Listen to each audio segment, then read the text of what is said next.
Welcome to episode 19 of the Milk Making Minutes. I'm your host, Lo. Today you will hear a story of a mom who was also a NICU nurse and who eventually became an IBCLC that did everything right but still struggled with low milk supply.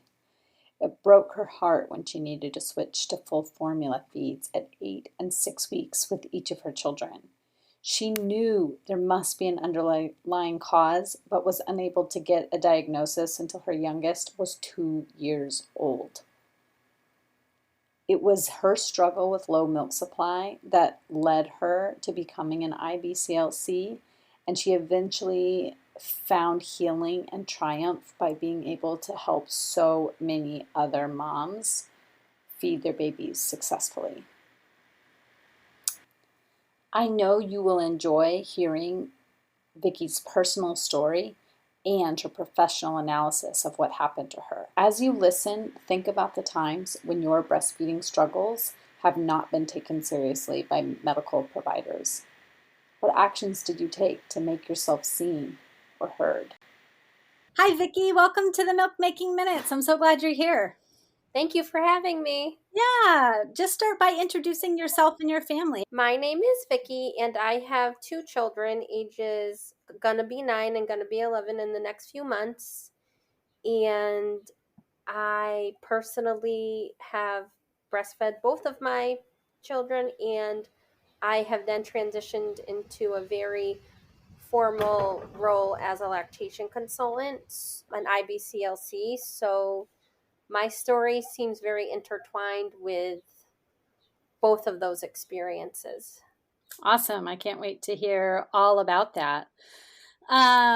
Before you were having your own family, what was your exposure to breastfeeding, baby feeding?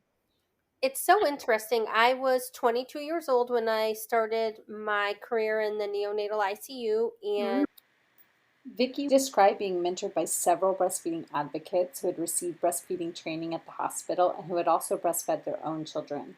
She became adept at helping families in the NICU. She worked in the NICU helping families learn to breastfeed for 5 years before she herself became pregnant. Within that time, not only had she been helping families, but she had been taking lactation trainings to increase her own knowledge of breastfeeding so that she could care better for her patients.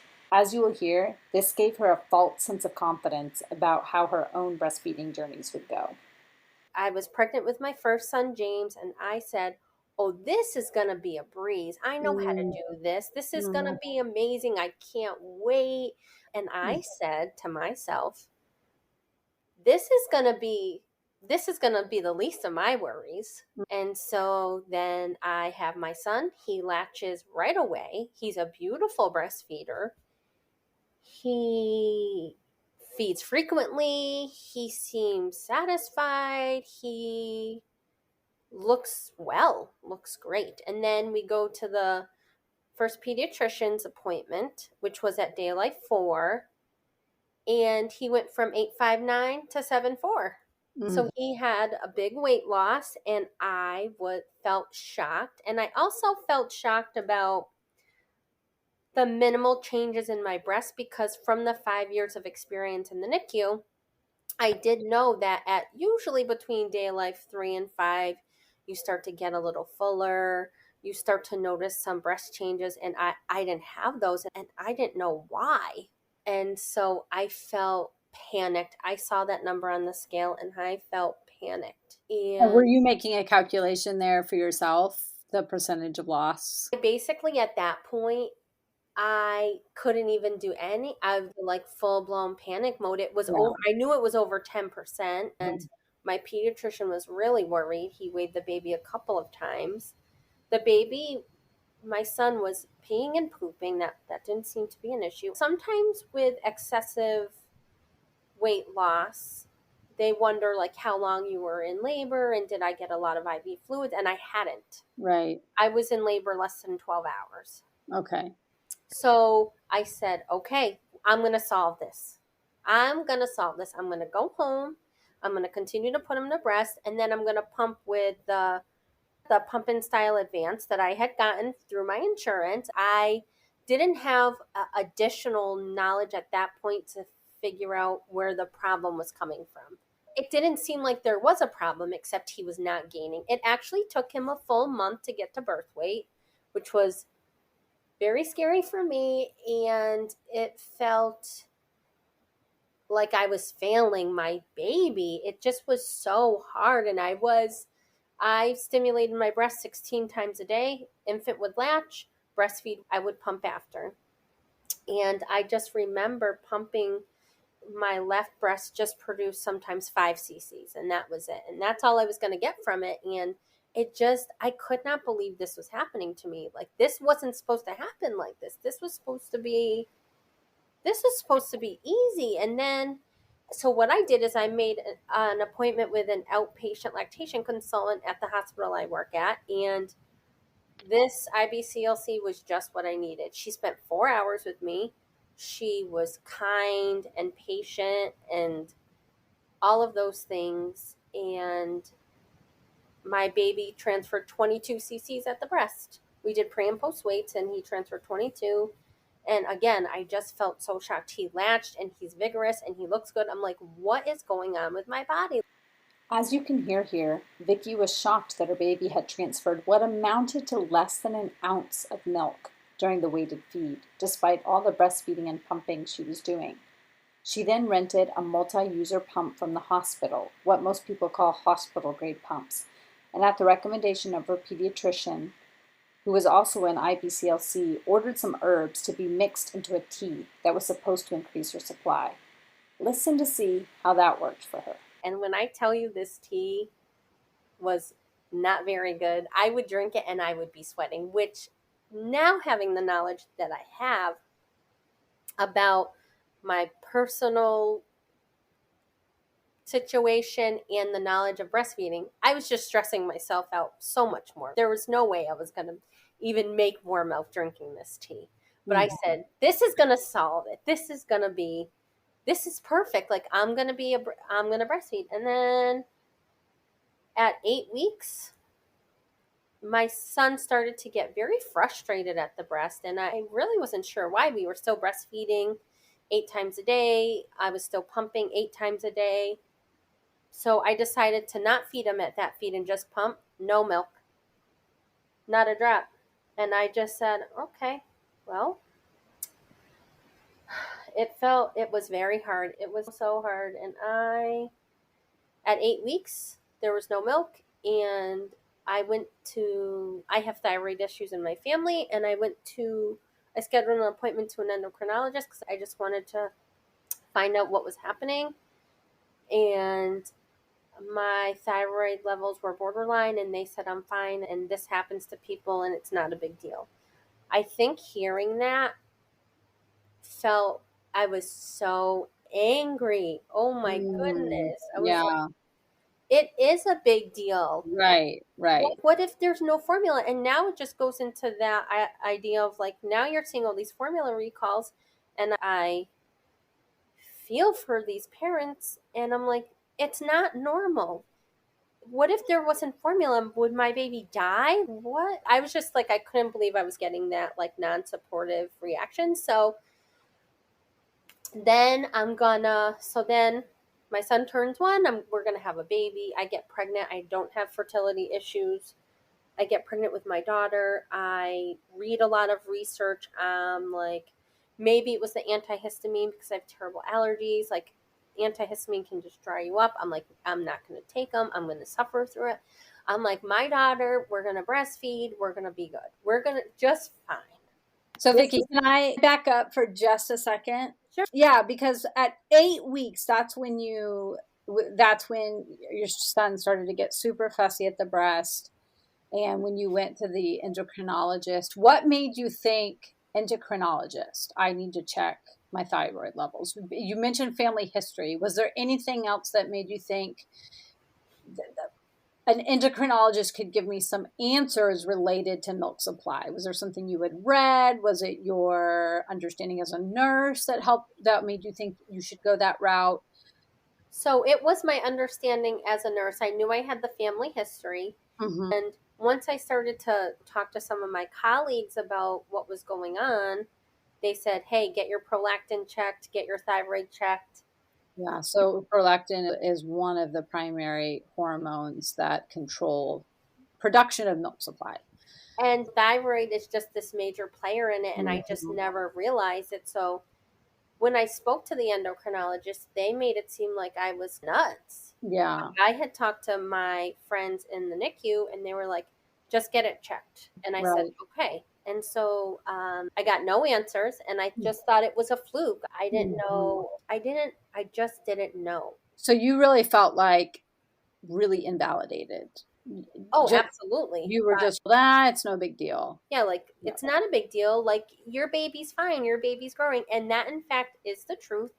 And I, as much as I am a champion of breastfeeding and milk supply and safeguarding supply, I am a champion of formula because in some scenarios it is indicated. And so I want safe feeding all around for everyone, but I think we need to validate people and say, this is hard. This Yeah. is tricky. This isn't okay. This was your goal, and now we have to make a different plan. And let's just for 1 second recognize that this is one of the hardest things to be taken away from you. We need to do a better job of recognizing that there is deep grief in the loss of a deeply biological experience.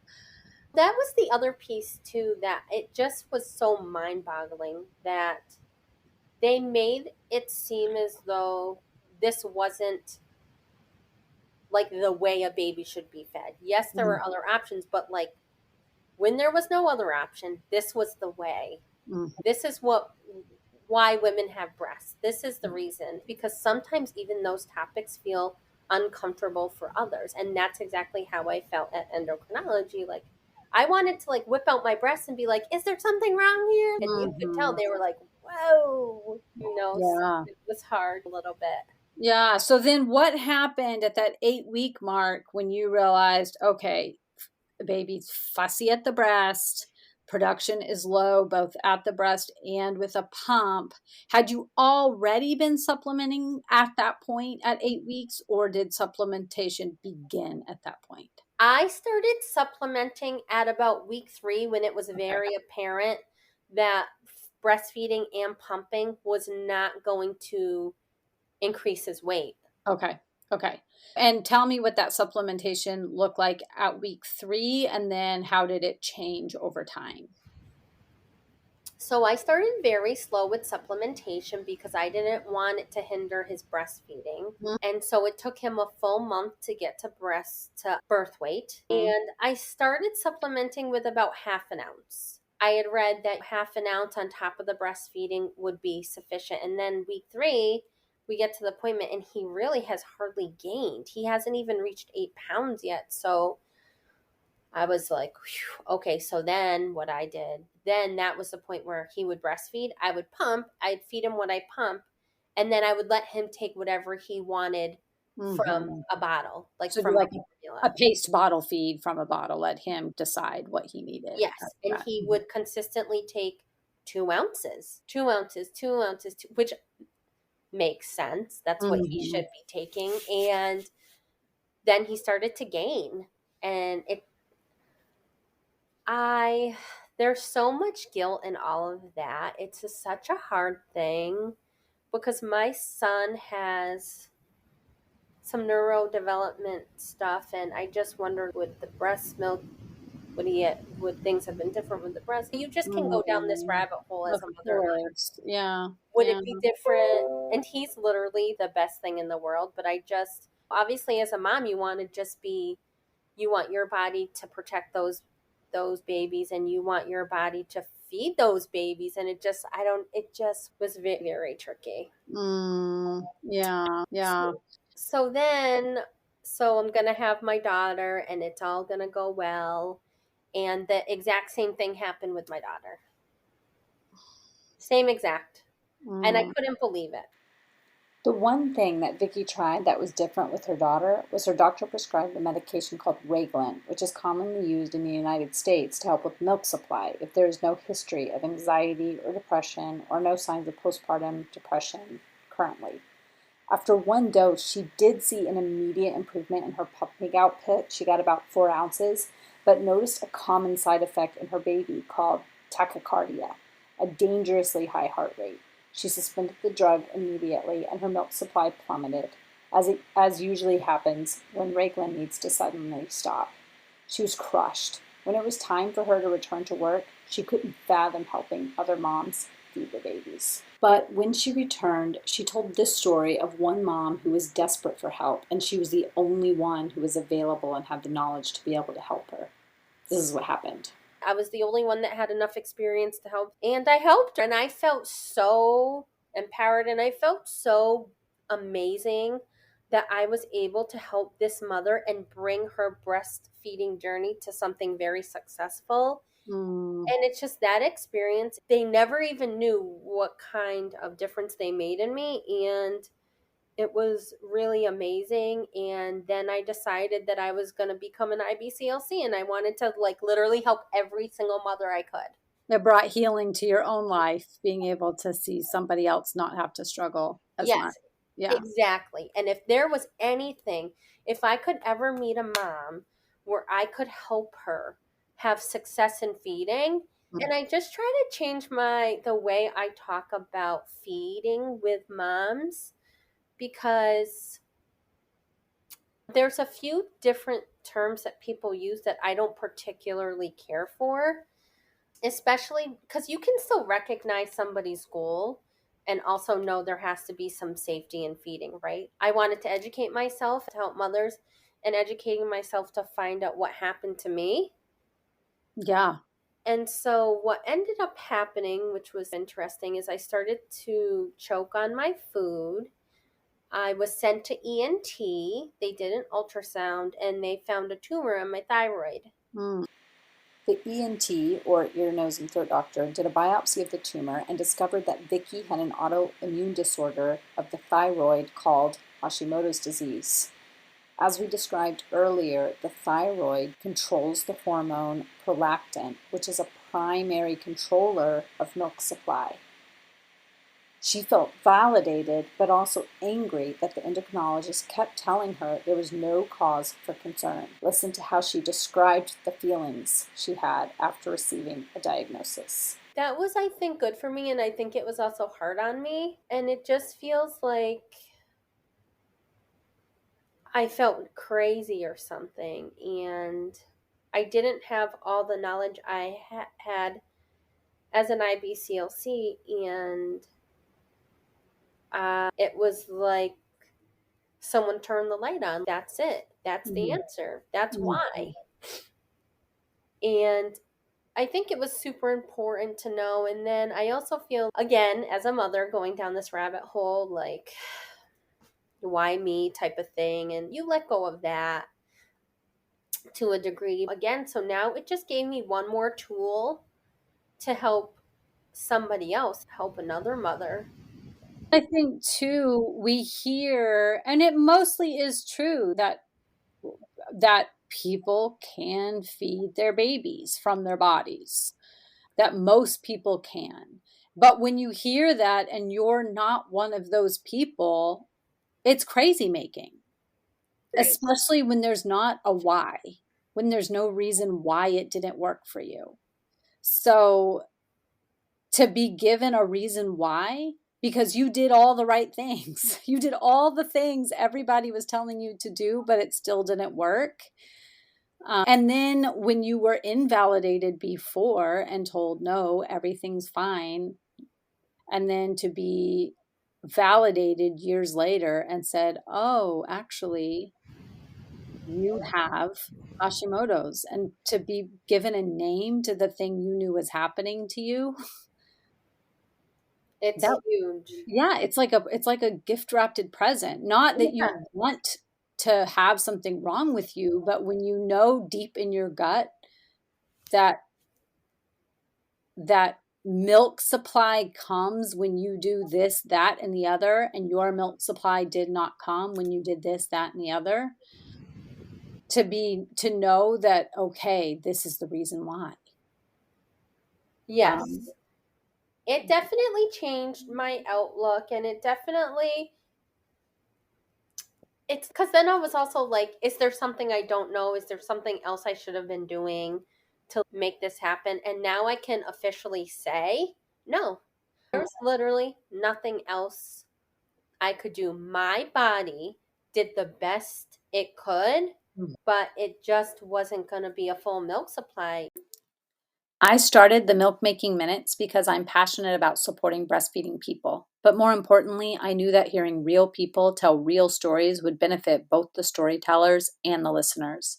I had this idea for 3 years before I launched. I asked so many people how I should begin, and Anchor came up repeatedly as the easiest way to launch a podcast. And I have not been disappointed. If you are passionate about a topic and have wanted to start a podcast, you can use Anchor to record and distribute your podcast. It's easy to use. You can use the editing tools right from the platform. You can distribute your podcast episodes seamlessly to listening platforms like Spotify and Apple Podcasts right from Anchor. And the best part is, it's free. And the tech support has been great too. Go to anchor.fm or download the app right to your phone to get started on your great podcast idea. I always like to do something like take a positive out of a situation, and the positive is that I did get to breastfeed my babies, and those babies breastfed so well, and we bonded. We had the most important time of bonding, and I feel very proud about that.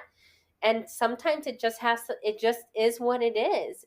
And that's why I have some kind of love-hate relationship with the fed is best statement, because I think everyone on earth knows that being fed is best. And that's very honest, and that's very much the truth. And as an IBCLC, I think what I try to do is change that sentence to say safe nutrition is best, and we can do multiple different things.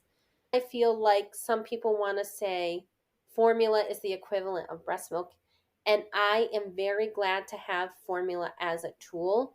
But let's just clear up some stuff about breast milk. It's more than nutrition for your infant. It's made exactly for your infant. It can grow an eye, a brain better than anything else. Its first ingredient isn't high fructose corn syrup. And I use formula, and I am a champion for formula when it's necessary, but I don't want to confuse all those things where breast milk isn't the number one. And my colleague and I, Melanie, we are doing some really interesting work to change conversations. And I am someone who just tries to rally people to even get comfortable talking about breast milk, breastfeeding, breasts, nipples. I think people think about breasts and nipples, and they, not even on purpose, but there's some sexualization of it, and that's why it's a tricky conversation. And what I try to do and turn it around is these are for feeding. This is for nutrition. This is for brain development and eye growth and good gut microbes and all of those things. It's a little bit of a journey, and it's so funny where I started my journey and where I'm ending it, or just continuing it, of how to really create breastfeeders. And my daughter, I even want to start with my daughter because she watches my sister, not watches, but my sister latches the baby. And I think some people I have worked with have been so excellent at breastfeeding because they have been surrounded by breastfeeding from childhood. So my sister feeds in front of my daughter and her kids. She just feeds the baby, and the kids are interested. And my daughter said, "Oh, I don't know about that. It seems gross." I thought a knife went through my heart. Okay, I was like, how am I going to address this?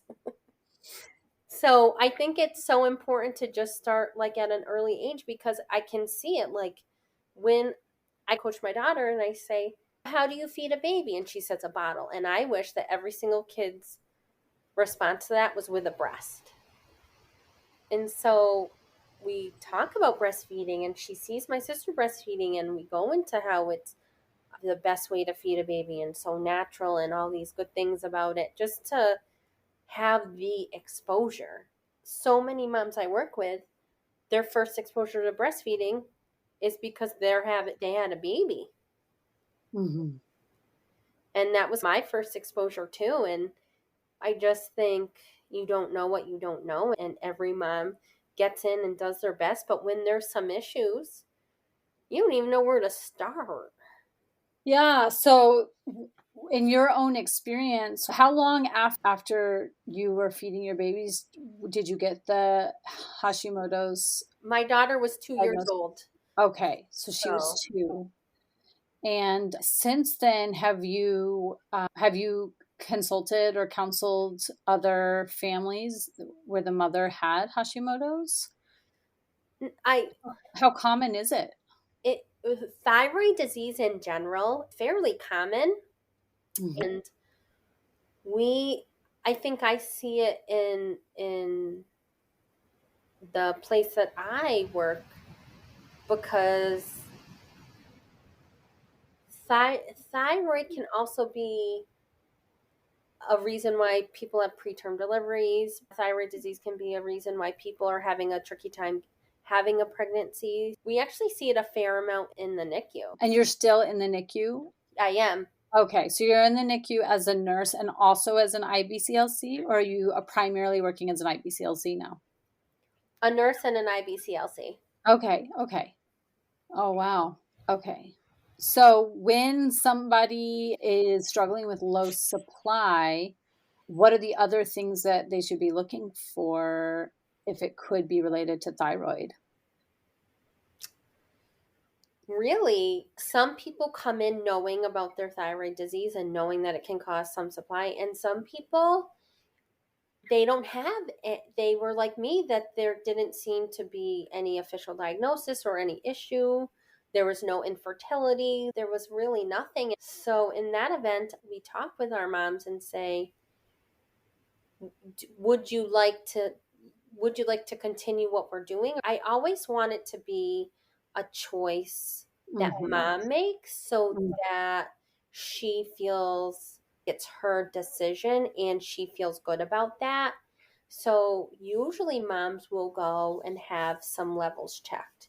And so we just start that conversation. But I usually won't start that conversation at least until about day 14 Okay. Yeah. because there's a million reasons in the NICU why a mother could have low milk supply. And so we got to give it the good 14-day go at it. Exactly. Yeah. So how did you process that and come to a place of feeling like you got some healing from your own situation? It's one of those things, I think, being a nurse and seeing a problem and wanting to fix it. I think part of it was that there was a problem, and although I can't really fix it, I at least have the solution. And then I think the other piece is my work in the NICU in general. I These mothers have just given me back something that felt taken away. And so I couldn't help myself, but I was able to help and still continue to help so many mothers. And I don't know how or why that makes me feel like it's more like that work completes me, but I needed to be able to have success there. And so I didn't have my own like with quotations success because I Mm. think any amount of breast milk to an infant is success, but I am able to bring success to somebody else. And for me, that's what brought it together. It just made me feel as though I am doing this amazing work and I am helping people. And I think sometimes the best healing comes from being selfless and helping somebody else. Yeah. Yeah. I was going to ask about how you, in those days when you made that transition fully from doing the pumping and supplementing with the formula and trying to nurse, was there a moment when each of your kids just refused the breast outright? Yes, definitely. Like it started with fussiness And with my daughter, I knew exactly what was happening. With my son, I wasn't sure. And then Mhm. they just outright, when they outright wouldn't latch and wouldn't even suckle for a couple suckles, I knew something was wrong. And that's when I would pump to see what's going on. And it just, even I think about it now, and it is shocking. And no milk. How could this be? Stimulated these breasts so much. There is no way that I can't even pump out a drop. I can't even manually express a drop. Like, how? I Yeah. even to this day go, this is crazy. Hmm. Because usually, if I can't get, like at the beginning days with moms, if we're pumping and safeguarding supply, even if we can't, we'll pump, but then we'll do some manual expression and get a few drops that we can give to the baby. But I couldn't even get a drop. It, like, how? Yeah. Yeah. What a heartbreak. And so, what were the things that you did? Because we talk so much about how it's more than nutrition. Breastfeeding is more than nutrition. So, what were the things that you did to still create that feeling of bonding, even though you were switching from feeding at the breast and feeding primarily with a bottle? Do you remember? Did you still try to set up that same snuggly environment while you were feeding them, even though it was coming from the bottle and not the breast? I think one thing, I remember it so clearly, like I could just be close my eyes and sit there and remember it. For one, I think the biggest thing, the biggest takeaway is I let go of stress around feeding. And that opened a door for me to bond with my baby, because it did start to get to a point where it I was crazed over it. I just wanted it to work so badly that you stop. Even this is not even bonding. It's, this is my baby. My baby has to feed. It's losing weight. What do I do? I'm so stressed. And it becomes like Hmm. very mechanical. And so I think that was the first thing, of letting go of the stress and the heartbreak and just looking at these beautiful babies and just doing skin to skin, holding them when I talk to them before I would feed them with the bottle. And I think that's when bonding really, I, and not when it started, but I just feel like that's when I was really able to mother these babies in the hospital. I won't forget, for both of them. I don't know. I guess maybe as a pregnant person, and maybe it's because I'm a nurse. I don't really know. Maybe it's just who I am. I don't know. I was so focused on having a healthy pregnancy and doing this and eating that and prenatals and this. I was like, I didn't really know if I liked the baby that much, if that's okay to say. Like, I No, just of felt like course. Yeah. I I wanted think to it's like. important to say all the feelings we have because we're normalizing this. And somebody else is going to say, phew, she's a nurse in the NICU and she felt that way. So it must be okay. And I'm like, I was hyper focused on like this baby getting out and being okay. So Mm, then so that's what it was about, going to appointments, getting blood work, all this stuff. And I'm like, it's moving mhm, around. I don't know. mhm. And I delivered both of mine and I sang happy birthday to both of those babies. Fell instantly in love. And it was those nights in the hospital of round the clock feeding and really being the person that that baby needed, where I felt so much love. And that's where it really began, is Yeah. really. And then there was a time, it sounds like, when there was a switch where you were so focused on milk supply and so stressed out that it was hard to focus on the reason you were trying to increase your supply was for your because of your love for these babies. And no, exactly. And it's Yeah. so true. And I will be honest with you, there have been a few not more than a few. There have been moms where I can see what happened to me happening to them. And I know we have to come up with a different plan. I know that it's starting to get, the focus is now becoming about feeding the baby over loving the baby. Right. Yeah. Yeah, and as lactation professionals, it is not within our scope to diagnose people for postpartum mood disorders, but I know that plenty of times I've had to say to somebody, because you can start to see that it becomes an obsession over the milk supply and it's moving into this, outside of the normal range of anxiety. And you have to say, look, I really think that you should see somebody because I can see how anxious you're feeling. And I think it would really help you to see somebody who can help you work through that. Because you can start to get so anxious over milk supply that it gets outside of the range of normal mothering. But when you're in that experience, it's your only experience you've had. So you don't know that it might be outside of the range of normal. And you might need somebody telling you, you might need to get some help for this.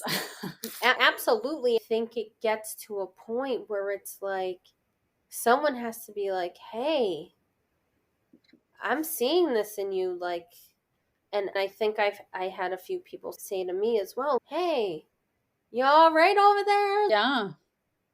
Yeah. Because yeah, I think it very quickly can become really bad for you to have that focus like that. And I love that you said that was step one towards having that cozy, snuggly time with the bottle, was just losing the stress of stressing out about milk supply. And then, so that's fantastic. And then, what were some of those practical things that you did to make sure that feeding time was a bonding experience with your baby once you were fully using formula in a bottle and not using breast milk or with baby at the breast? Do you remember some of those things that you did? Yeah, I think I just, when I would feed those babies, especially in the early days, and it was just by bottle, that was my focus. That feed time was my focus. And it's interesting sometimes when I've watched people breastfeed and the baby's latched and a little older and they're doing a million other things. Mm-hmm. And Yeah. I think that's fine, except what I tried to do when I bottle fed is just, it was me, it was my baby, and that was my focus. Yeah. Talking to my baby, singing to my baby, laughing at my baby, whatever it is, to be very present in that feeding moment where I think sometimes when you have an infant attached to your body very frequently, sometimes it's like you are tapped out. Right. Yeah. And Yeah. so you tend to do some other things while you're breastfeeding. And I think whatever gets you through those early days is whatever you need and whatever works. And that was just the main thing that I did, was just became super focused on feed so that we got to bond in that way because I wasn't putting a baby to my breast.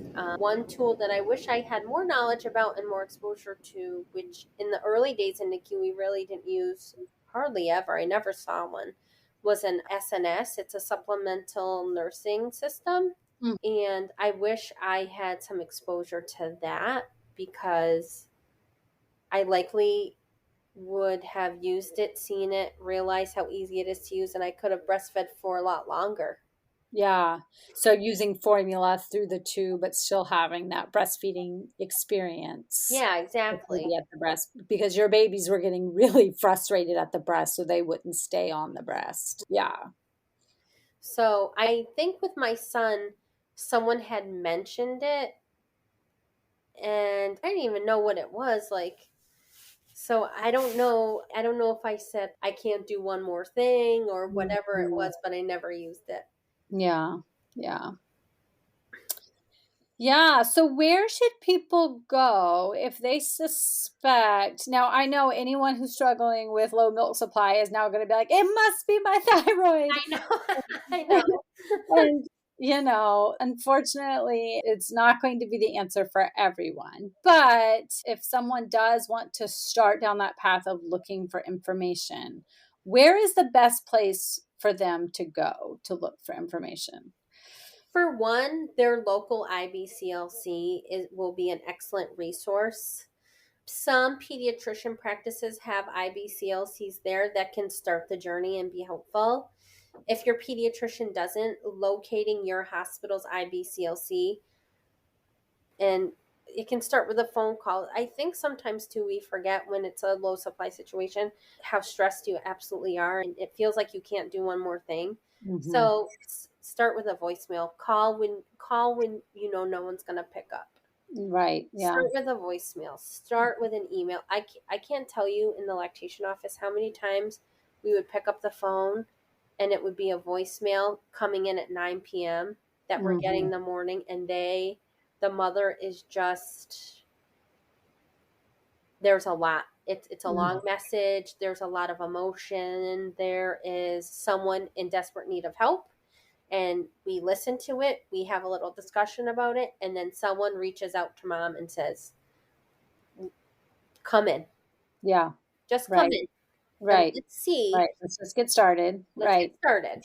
Vicki, thank you so much for sharing your story with us, digging into your memories from 9 and 11 years ago and sharing your story. I know when you were living it, it was so hard. I know these stories of doing everything right and breastfeeding ending are so painful in the moment, and having to change your plan, it's not easy. And then I'm so thankful for the work you're doing and that you found healing and helping other moms not have to go through that if they didn't have to. Yeah. Yep. Thank you Yeah, so much for having me. of course. Thank you so much. Take care. There's a lot to be learned from Vicky's story. We hear another example of a mom knowing something wasn't right and fighting for the answers she was looking for. She sought out help from medical professionals who were not educated enough about breastfeeding to provide her a diagnosis she needed. This story shows us how much more we have to go for the whole medical community to take breastfeeding difficulties seriously. If you are struggling with low milk supply, I would love to be a part of your care team. Reach out to me at quabandbirthservices.com. If you would like to join a community of people who will help you reduce your breastfeeding anxiety, join our Milk Making Minutes Keep the Conversation Going Facebook group linked in the show notes. We also learned from Vicky's story that there's definitely more than one way to feed a baby, and there's more than one way to bond with your baby. So if you are someone who is struggling with low milk supply and you feel like your anxiety over that struggle is getting in the way of enjoying your baby, it's okay to change the plan. Vicki was a NICU nurse. She knew how to stimulate the breasts to create milk supply. She became an IBCLC. She was knowledgeable about breastfeeding, as knowledgeable as almost anyone could be, and yet she still struggled. So if you are struggling, if your stress and anxiety is high and you need to change your plan, it's okay, and we'll be there to support you. Please rate and review the Milk Making Minutes on Apple Podcasts or Spotify or whichever app you most listen to. It really helps other people to find the show. And if you know someone who would benefit from hearing this episode or any other episode, please share it with them. Thanks for listening to the Milk Making Minutes. I hope it's reduced your breastfeeding anxiety, whether you are pregnant, currently breastfeeding, or have already finished your breastfeeding journeys.